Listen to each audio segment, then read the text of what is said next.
The morning fog was still clinging to the surface of my lake when I heard the first knock. Not a knock on a door, but a sharp, deliberate tap on the old wooden dock where I was sitting with my fishing rod and a steaming cup of coffee. I squinted through the mist, wondering who could be out here at this hour. Then I saw her, Karen, the HOA president, striding down the dock like she owned the place. Her stilettos clicked against the wood, a rhythmic reminder of entitlement and authority. In one hand, she clutched a clipboard, papers stacked neatly as if they were shields of power, and in the other hand, her phone was already out, ready to call on backup. "Good morning," she said with that fake, syrupy smile she always wore when she was about to start trouble. "We're here for inspection. HOA policy requires that all waterfront properties are checked for compliance." I looked at her, my eyebrow arching as I took a slow sip of coffee. "Inspection," I said, "on my lake." Karen adjusted her sunglasses, clearly annoyed by my tone. "Yes," she said, tilting her head. "Your lake falls under the lakeside HOA jurisdiction. There have been reports of unauthorized modifications." I couldn't hold back a laugh. It wasn't loud, but sharp enough to make her flinch. "Unauthorized modifications?" I asked, shaking my head. "You mean the dock I rebuilt last year after it collapsed in that storm? You mean the gazebo I put up for my family? Those modifications?" She scribbled something furiously on her clipboard, clearly unprepared for someone who could argue back.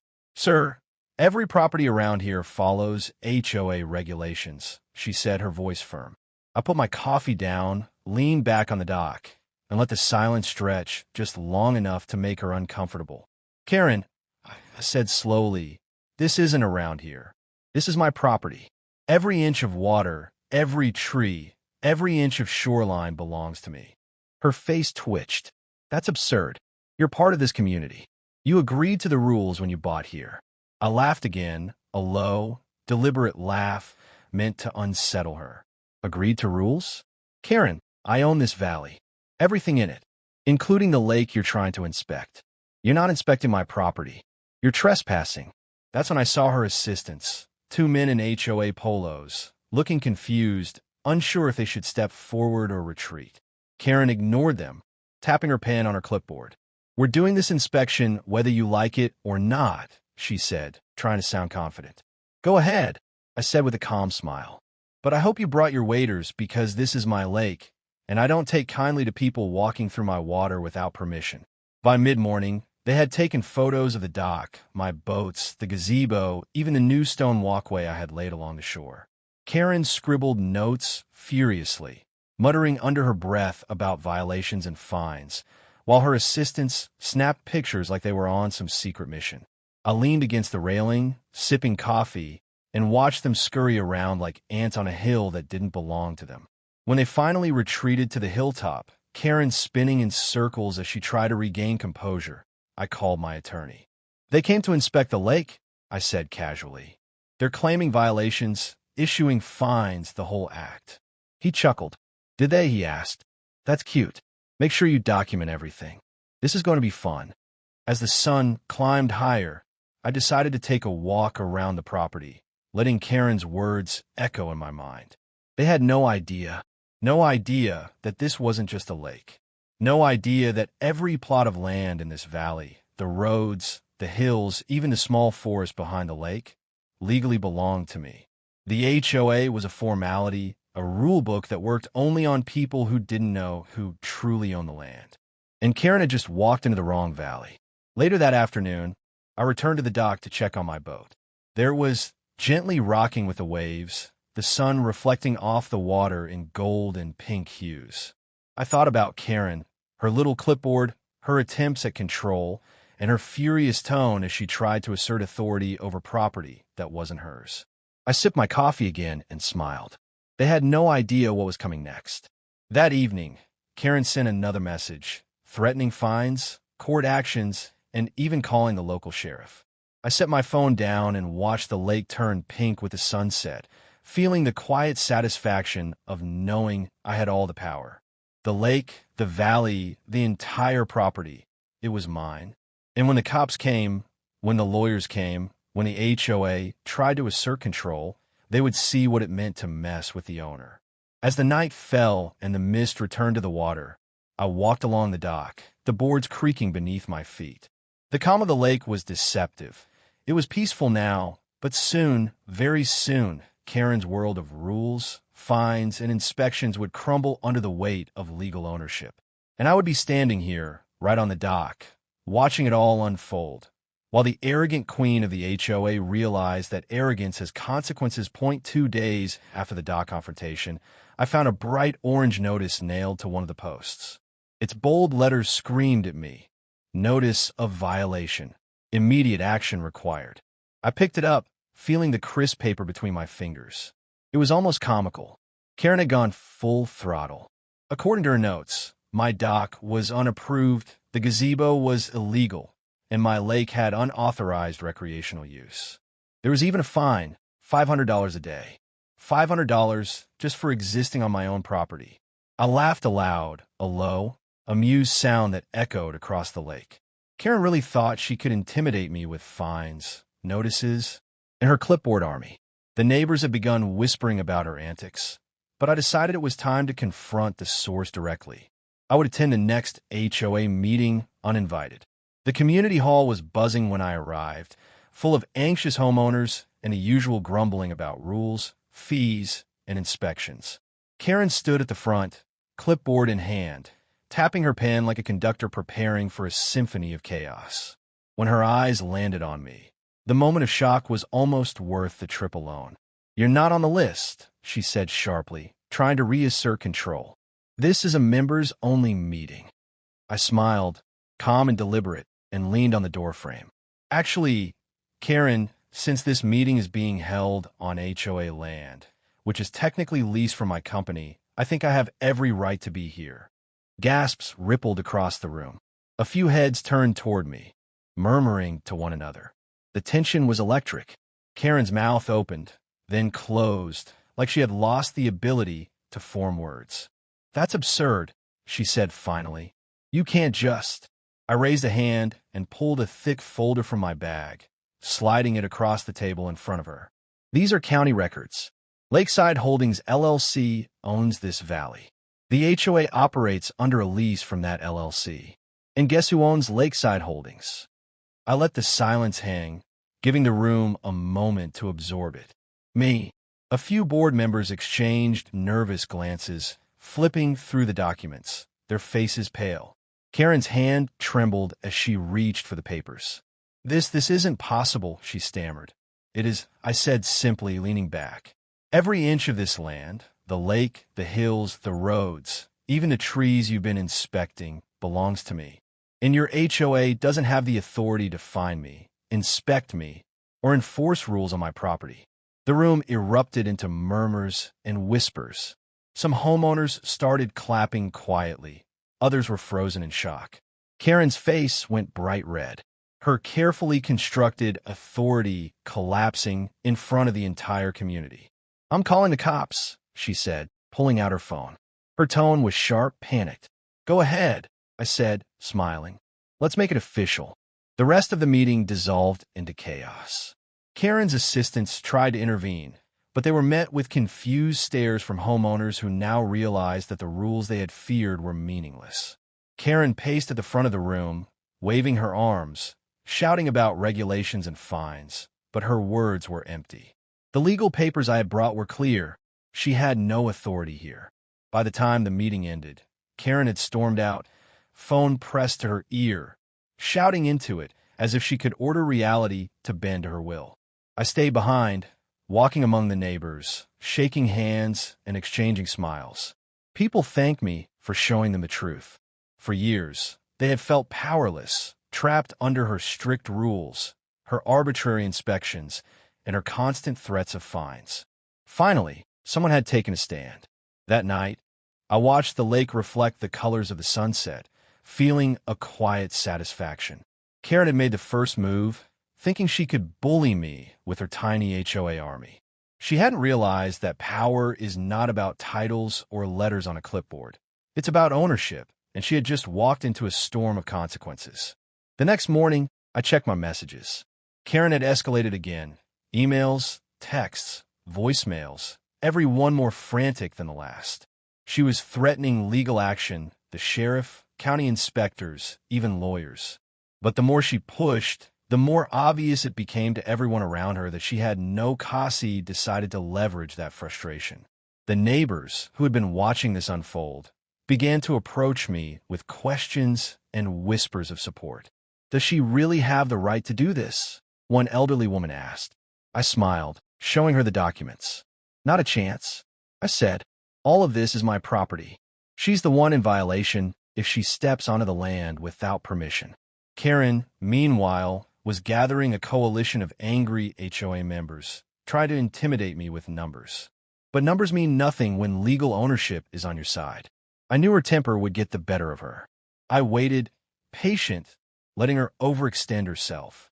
Her arrogance made it easy. She couldn't resist the urge to act, to issue more fines, to post more notices. Every attempt she made only reinforced the truth. She had no control here. By the end of the week, her emails had turned frantic, pleading even. She tried to send inspectors, but I had already made it clear trespassers would be escorted off the property. That included her. She tried to claim the meetings, the roads, the lake, the common areas, every inch were under HOA control. I simply reminded her again, calmly, that she was operating on land leased from me. And every lease comes with terms that I controlled. The neighbors watched all of this with growing excitement. Karen had spent years pretending she held the power, but now it was obvious. She had no authority, no leverage, and no understanding of the law.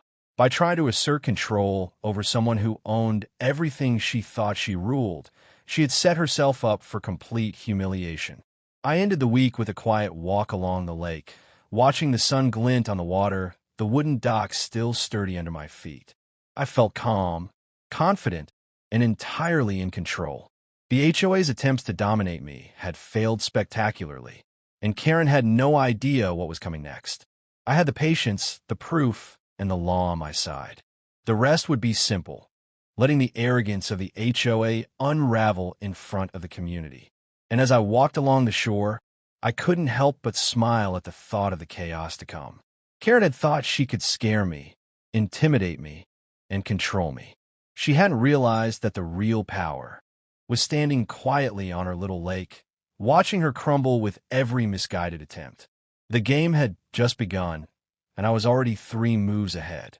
The next morning, just as the mist was lifting from the lake, I heard the unmistakable hum of engines along the gravel driveway. 2 police cars slowly rolled to a stop near the dock. I was already outside, casually cleaning my fishing gear, the early sunlight reflecting off the water, making it glitter like diamonds. I watched the officers step out, one older, experienced looking, the other younger and unsure, probably feeling the tension already. "Good morning, sir," the senior officer said, his voice polite but cautious. "We received a complaint from the HOA regarding a property dispute." I nodded, smiling faintly. "Ah, Karen must have called you."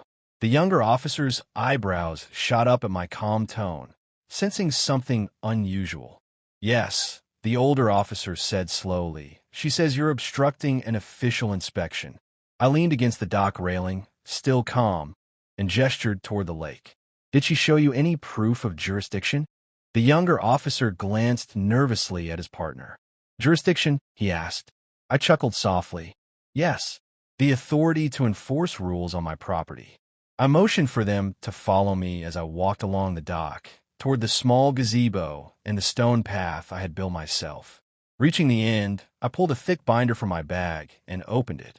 "Here," I said, tapping a large map of the valley, is Lakeside Valley.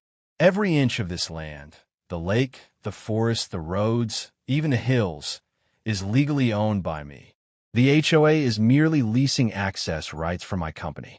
The officers leaned in, eyes widening as they flipped through the pages. Maps, legal deeds, county registration forms, all neatly organized, all irrefutable. "Well," said the older officer slowly, "it looks like she may have left that part out." And then, as if on cue, Karen's SUV screeched to a stop at the end of the driveway. She stormed out in heels, phone pressed to her ear, shouting as she ran toward the dock. "Officers, Arrest him for trespassing. He's obstructing an official inspection. I smiled, calm as ever, and handed the senior officer a copy of the property documents. Here's the part where it says the HOA leases access from Lakeside Holdings LLC. I own the company. Every foot of land you think you control is mine. Technically, she's the one trespassing. Karen froze, her mouth opening and closing as if trying to form words. Her face turned pale, and for the first time, I saw the arrogance replaced with panic. What do you mean?" she stammered. The younger officer, glancing at the documents, shook his head.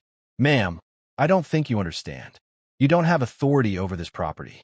These are legal deeds confirming ownership." Karen's eyes darted between the officers, then at me, then back to the papers in disbelief. Her hand shook. This can't be real. The HOA, we enforce the rules."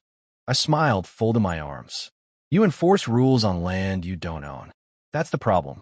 The officers tried not to laugh as Karen's voice rose in panic. She stammered about inspections, fines, and threatening legal action, but her words fell flat. The documents didn't lie, and every move she had made to assert control was now shown to be void that a small crowd of neighbors had gathered on the hill to watch the unfolding chaos. Whispers of excitement spread quickly. Karen had spent years portraying herself as the queen of the HOA, untouchable above all of us. Now, she was exposed, humiliated, and powerless. Some neighbors shook their heads, smiling at the sight, while others whispered thanks to me for standing up and revealing the truth. The older officer finally spoke, his tone calm but firm. "Ma'am, I recommend you step off the property. You are currently trespassing." Karen's lips trembled, and she stepped back, eyes wide, still clutching her clipboard like it was a shield. "You can't do this. I'm the president. I enforce the rules." I shook my head slowly. "Not here, Karen. Now when the land you're trying to control belongs to me. Everything you've been doing, the inspections, the fines, the notices, are null and void on my property." Her phone call ended abruptly as she realized no one was listening to her. The crowd began to murmur louder, some clapping quietly. She looked around desperately, trying to find an ally, but everyone could see the truth.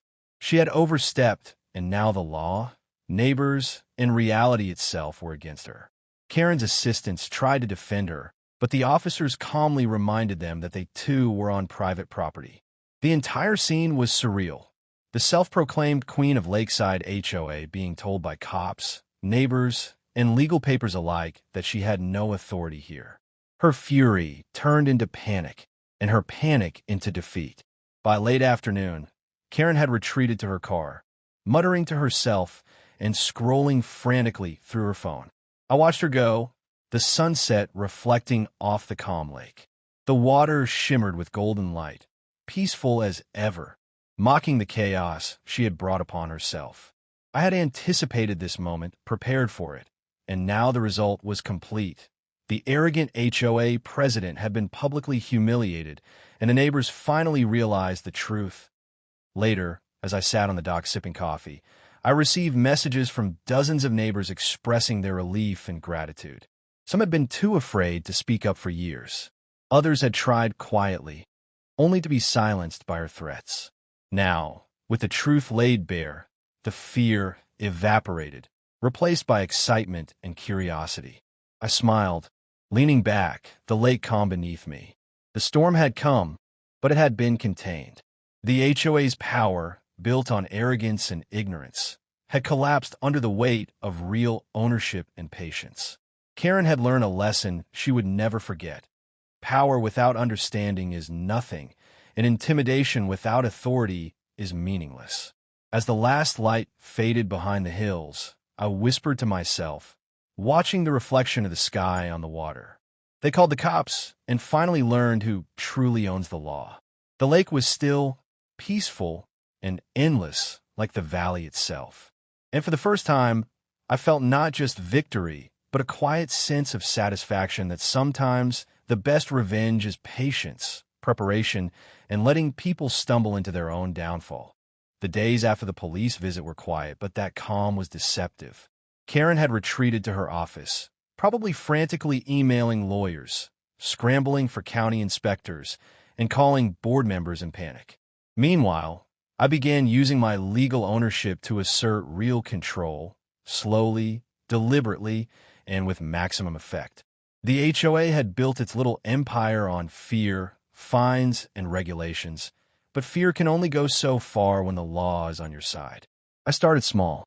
The lake, the dock, the boats, all under my ownership. I issued a formal notice to the HOA stating that their previous inspection authority had expired and that access to the waterfront was now by permission only. Any attempt to enforce fines or enter the property without consent would be treated as trespassing. The effect was immediate.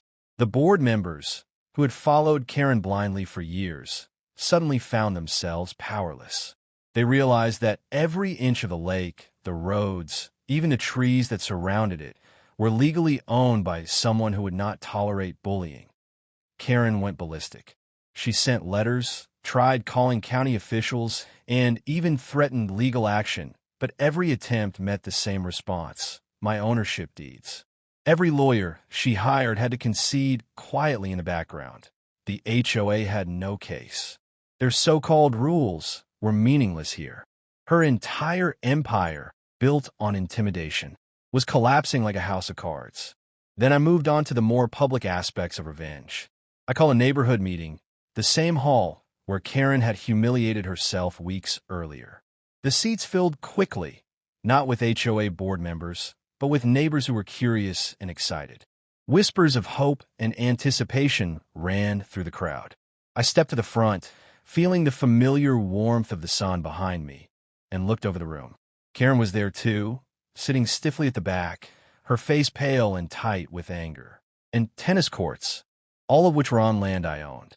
Karen and her board members could still exist, but they no longer had the authority they once wielded like weapons. They were tenants on my land, dependent on my permission to do anything. The tables had completely turned. The neighbors began to thrive. Freed from fines and inspections, they painted their houses in colors they liked, adjusted fences and gardens as they wished, and used the lake without fear of being harassed. The shift in energy was immediate. Where once there was tension and whispered complaints, there was laughter, conversation, and community. I watched from the dock, a quiet smile on my face as children ran along the water's edge and families set up picnics in areas once off limits. Karen, of course, did not take her defeat quietly. She tried contacting me directly, but I refused to engage except through formal legal notices. Every time she sent threats, I responded calmly, citing my ownership in the county records. Every message, every call, every visit she made only highlighted the absurdity of her prior arrogance. Finally, after weeks of humiliation and failed attempts to regain authority, Karen disappeared from the valley. Some say she moved to another neighborhood to try again, but here, her reign of terror was over. The HOA board, now stripped of power, had no choice but to accept the new reality. The neighborhood belonged to the residents, but I was the one who controlled the land. And I chose fairness over tyranny, allowing people freedom without interference, something Karen had never understood. That evening, I returned to the dock, the water calm and golden in the sunset. The mist rose gently over the lake, and for the first time in years, the valley felt truly peaceful. I sat on the edge of the dock, legs dangling over the water, sipping coffee and watching the community enjoy the lake freely. The silence was satisfying, the quiet proof of victory. No confrontation, no shouting, just the undeniable truth. The arrogant and entitled queen of the HOA had been defeated by patience, strategy, and legal ownership. I whispered to myself as the last light of the sun disappeared behind the hills. They called the cops, they tried to enforce their rules, and they finally learned who really owns the law. The lake shimmered, reflecting the valley like a mirror, calm and serene, a reminder that real power is quiet, patient, and precise. Karen's threats, fines, and arrogance had all been rendered meaningless, and the community thrived in the freedom I had secured for them. For months afterward, the valley flourished. The HOA tried to maintain appearances, but everyone knew the truth. Karen was no longer the authority. She was a cautionary tale, a symbol of what happens when arrogance meets reality.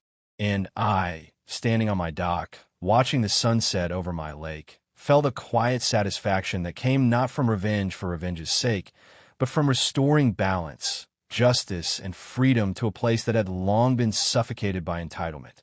The lake remained calm, the valley quiet, and I finally allowed myself to relax, knowing that sometimes the best revenge is not shouting, not fighting, but simply letting the law, patience, and intelligence do all the work while arrogance collapses on its own.